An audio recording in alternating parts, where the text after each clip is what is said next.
কিছুক্ষণ পর সূর্য ডুবতে শুরু করলে রাজকুমার নিলয়ের শরীরের আকার পরিবর্তন হতে শুরু করলো। আস্তে আস্তে ফুলকুমারীর সামনে সে একটা নেকড়েতে রূপান্তরিত হলো। হায় বিধাতা, এই কি দেখলাম আমি!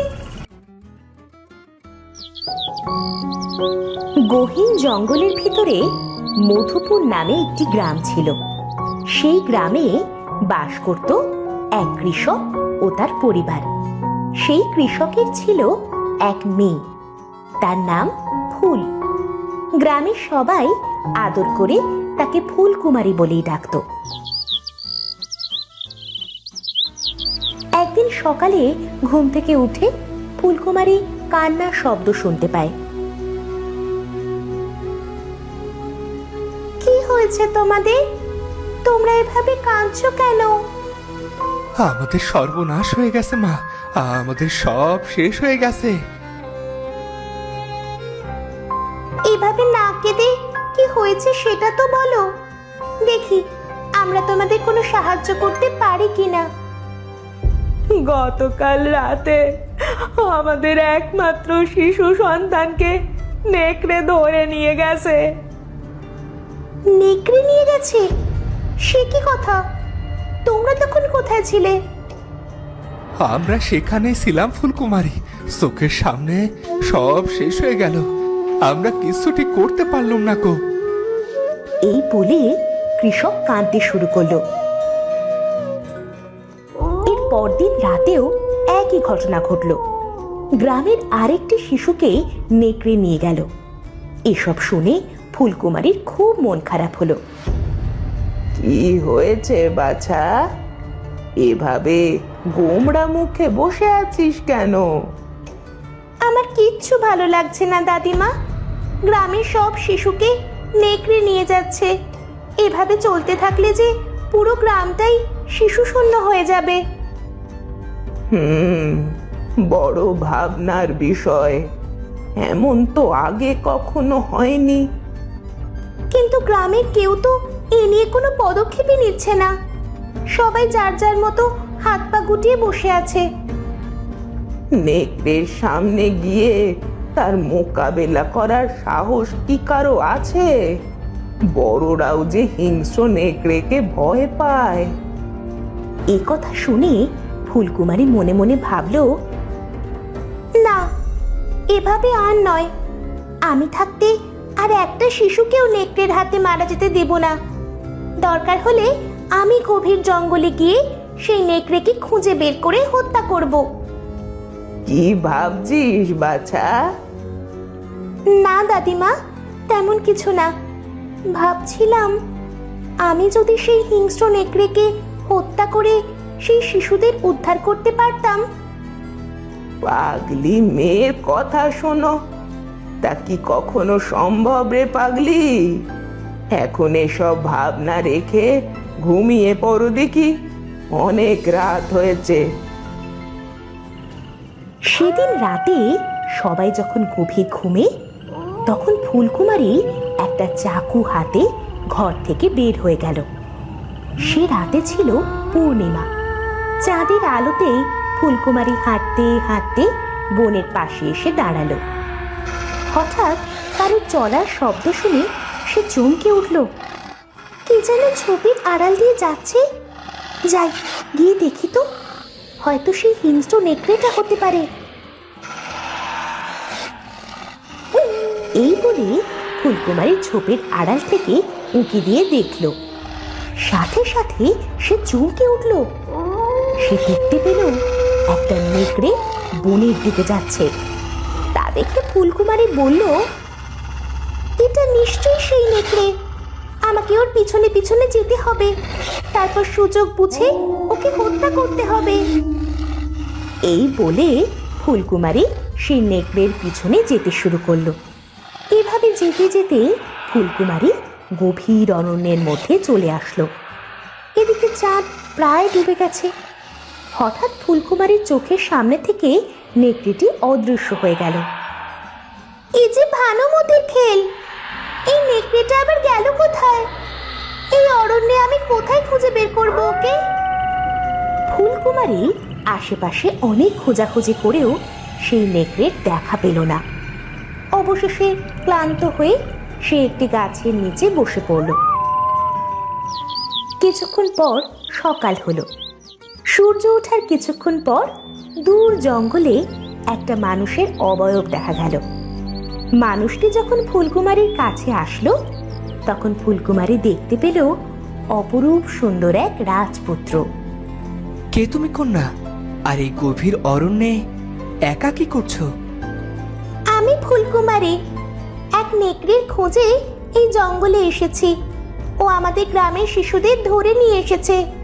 আমি ওকে পেলে উচিত শিক্ষা দেব। এক সামান্য মেয়ে হয়ে তুমি নেকড়ের সাথে যুদ্ধ করতে এসেছো? তোমার সাহস তো কম নয়। সেটা সময় হলেই দেখা যাবে। কিন্তু আপনি কে? আমি এই জঙ্গলে থাকি। জঙ্গলের ভেতরে এক গুহায় আমার ঘর। রাজপুত্র হয়ে জঙ্গলে বাস করেন কেন? সে অনেক কথা, পরে তোমায় বলা যাবে। এখন আমার সাথে এসো। এই খোলা জঙ্গলে একা বসে থাকা নিরাপদ নয়। যে কোনো জন্তু আক্রমণ করতে পারে। নিলয়ের কথা শুনে ফুলকুমারী নিলয়ের গুহায় গেল।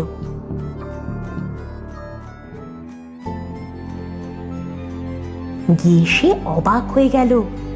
গিয়ে দেখলো গুহায় অনেক শিশু খেলা করছে। সেগুলোর মধ্যে তাদের গ্রামের দুটি শিশুও আছে। এদের তো নেকড়ে ধরে নিয়ে এসেছিল। এরা আপনার কাছে কিভাবে এলো? আমি ওদের নেকড়ের হাত থেকে উদ্ধার করে এনেছি, কিন্তু ওদের যে ফিরিয়ে দেব সেই উপায় নেই। আমি এই জঙ্গল ছেড়ে কোথাও যেতেও পারবো না, আবার ওদের দেখাশোনা করতেও পারছি না। তুমি কি এখানে থেকে ওদেরকে দেখাশোনা করতে পারবে? বাচ্চাগুলো দেখে ফুলকুমারীর খুবই মায়া হলো। তাছাড়া রাজকুমার নিলয়কেও তার ভালো মানুষ বলেই মনে হলো। তাই সে বিনা বাক্যে রাজি হয়ে গেল। হ্যাঁ, আমি রাজি আছি, তবে আমার একটা শর্ত আছে। সেই মানুষকে নেকড়েটাকে খুঁজে হত্যা করতে হবে, যাতে সে আর কোনো শিশুকে ধরে নিয়ে না আসতে পারে। বেশ, আমি কথা দিচ্ছি, সে নেকড়েকে সামনে পেলেই আমি হত্যা করব। সেদিন থেকে ফুলকুমারী সেই গুহায় থাকতে শুরু করলো। সারাদিন সে শিশুদের সাথে থাকতো, তাদের দেখাশোনা করত। রাজকুমার নিলয়ের সাথেও তার ভাব হতে শুরু করলো। একদিন রাজকুমার নিলয় তাকে বলল, ফুলকুমারী, আমাকে তোমার কেমন লাগে?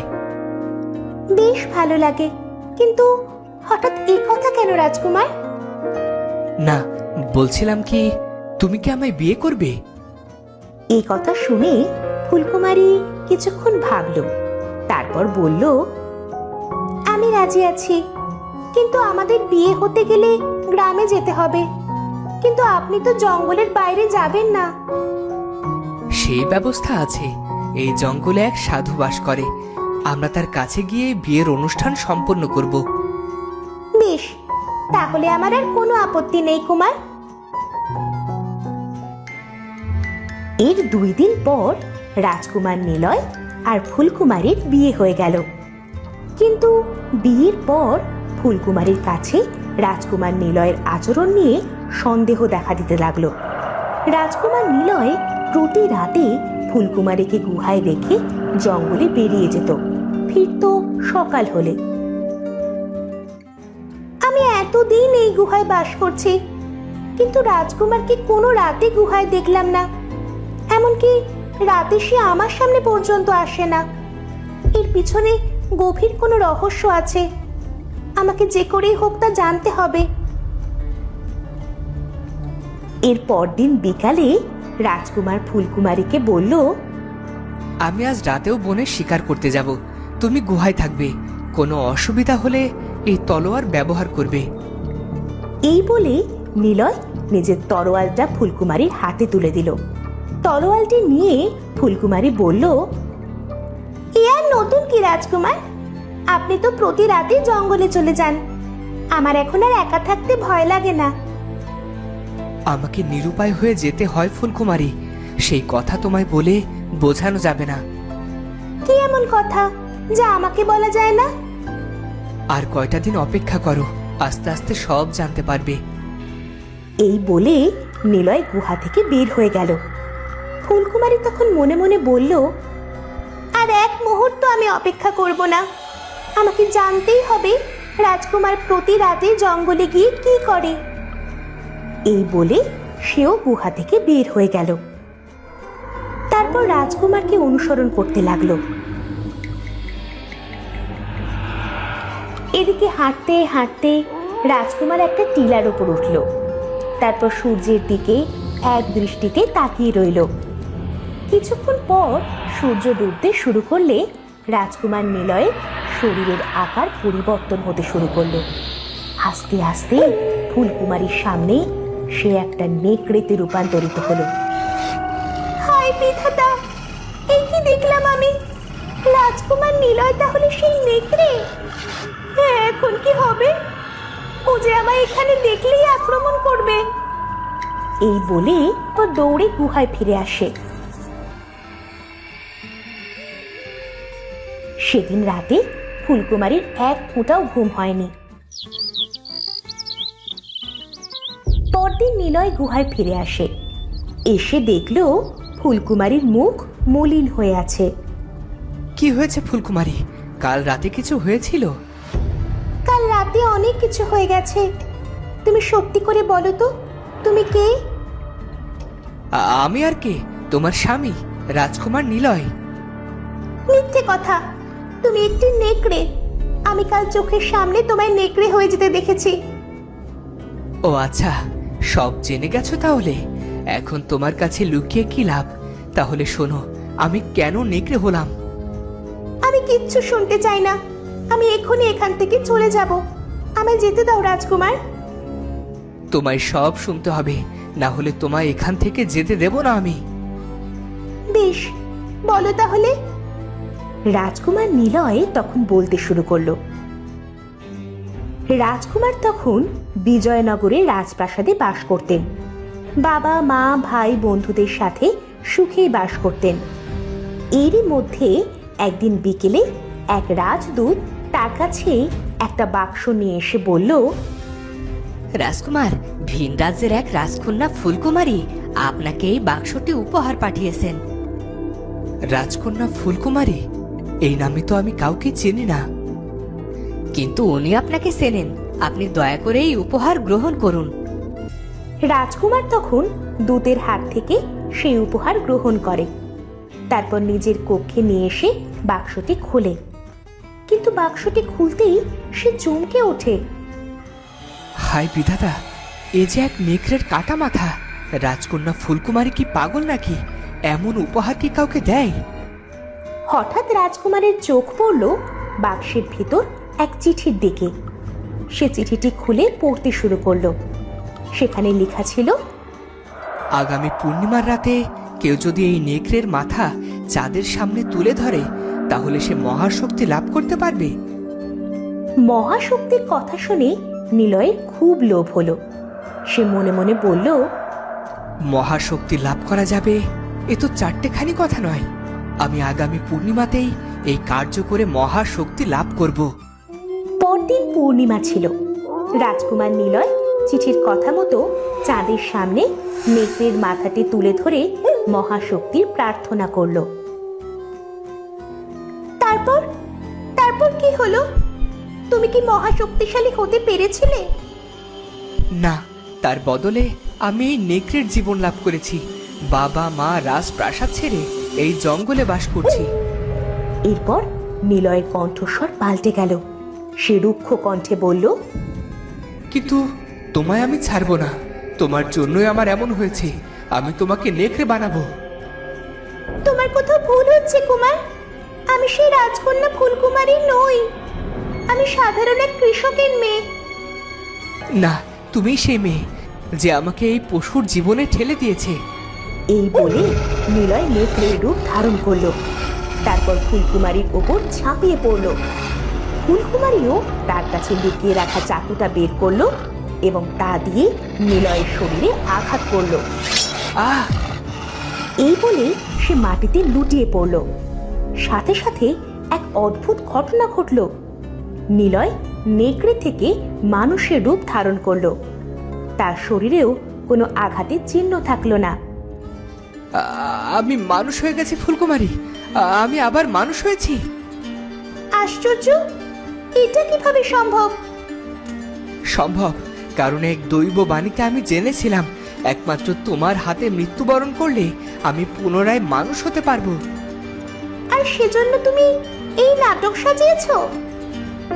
হ্যাঁ ফুল, না হলে যে আমি আর কখনো মানুষ হতে পারতাম না। ফুল, এবার আমার সাথে চলো। কোথায়? আমার রাজ্যে। সেখানে বাবা মা আমার জন্য অনেক দিন অপেক্ষা করছেন। আমরা সেখানে গিয়ে সংসার করব, আমার বাবা মাকে সবকিছু জানাবো। তো বন্ধুরা, ভিডিওটি কেমন লাগলো? যদি ভালো লাগে চ্যানেলটি সাবস্ক্রাইব করে বেল আইকনটি বাজিয়ে দিও। দেখা হচ্ছে পরের ভিডিওতে। ধন্যবাদ।